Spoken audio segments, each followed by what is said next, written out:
This is No BS Job Search Advice Radio, episode 1630. I'm your host, Jeff Altman, the Big Game Hunter, and welcome.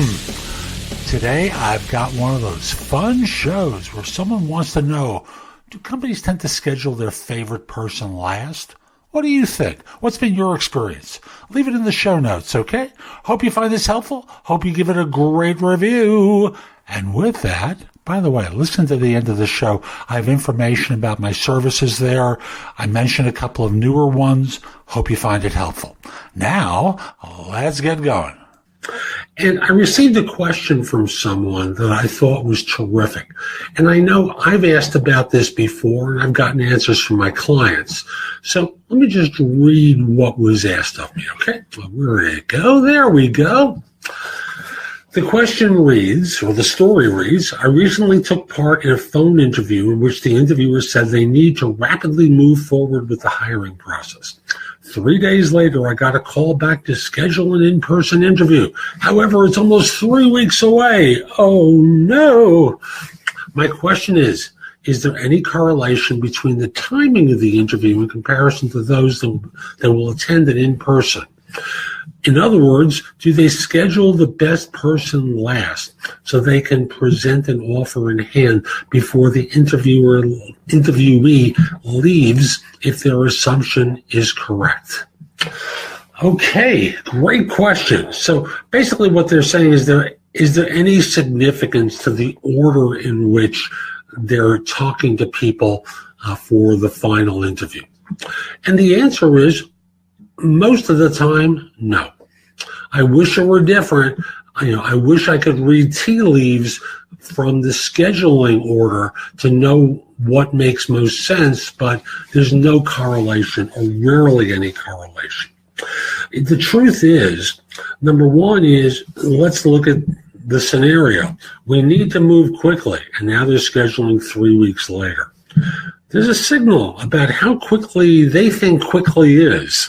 And to most of us, quickly means the next day, the next hour, what have you. This firm is talking a good game, and they're trying to get people excited. So they're blowing smoke up people's derriere. So they're not moving quickly. I assure you that after this interview, they're also going to take their sweet time and start reference checking and background checking and doing a whole host of things that most job hunters aren't aware of. You see, when you filled out an application at many of these firms, you list references and you give them permission to check references. They may contact a reference checking firm. They may do the reference checking themselves, or ask the search firm that presented you, if there's one involved, to do the reference check for them. So it's rare that you walk out with an offer letter anymore. There was that time, but it's long since disappeared. Now, I'll just simply say sometimes there is a correlation, and let's say there are 3 people coming back. I used to have firms that wanted the best person in first to set the bar for the other 2 to see if they would exceed it.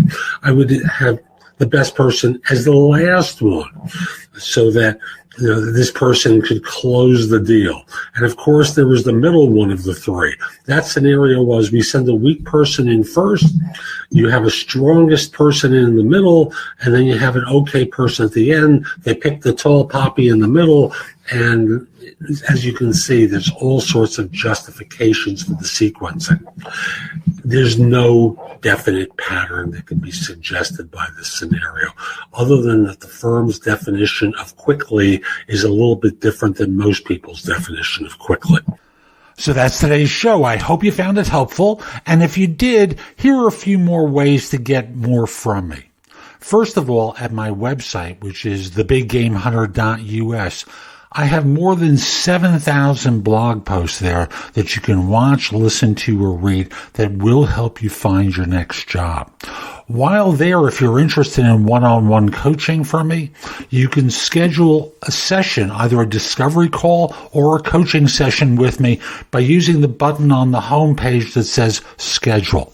You'll see a number of different options. If you just want to have a quick chat to see if coaching makes sense, use the discovery call option. If you want the best of my advice with an emphasis on interviewing, go to jobsearchcoachinghq.com, where I've curated information with a focus on interviewing. If you decide to take a lifetime membership at the site, basically what I do is I give you the money back in the form of 1 hour of coaching with me that you can use as 2 30-minute sessions. Thus, the site becomes free. You can also hire me for a resume or LinkedIn profile critique, trusted advisor services, help with a salary negotiation, and much, much more at my website. Like you, I don't work for free. I do charge for what I do. You can also take my classes on Skillshare and become a premium member using the link in the show notes and receive 2 months for free instead of just the one that the site offers. Skillshare offers thousands and thousands of courses, not just simply mine, but on a host of different subjects that can help you in many different ways. Lastly, join my group on Facebook, which is called Career Angles. It's free to the first 250 members who join and is focused on helping you do better at work. Information is shared daily, and we're attempting to build a supportive group there. Ask to join. I'm not letting recruiters in, so it's a safe place and you won't get harassed. And I'll be back tomorrow with more, and in the meantime, I hope you have a great day. Be great!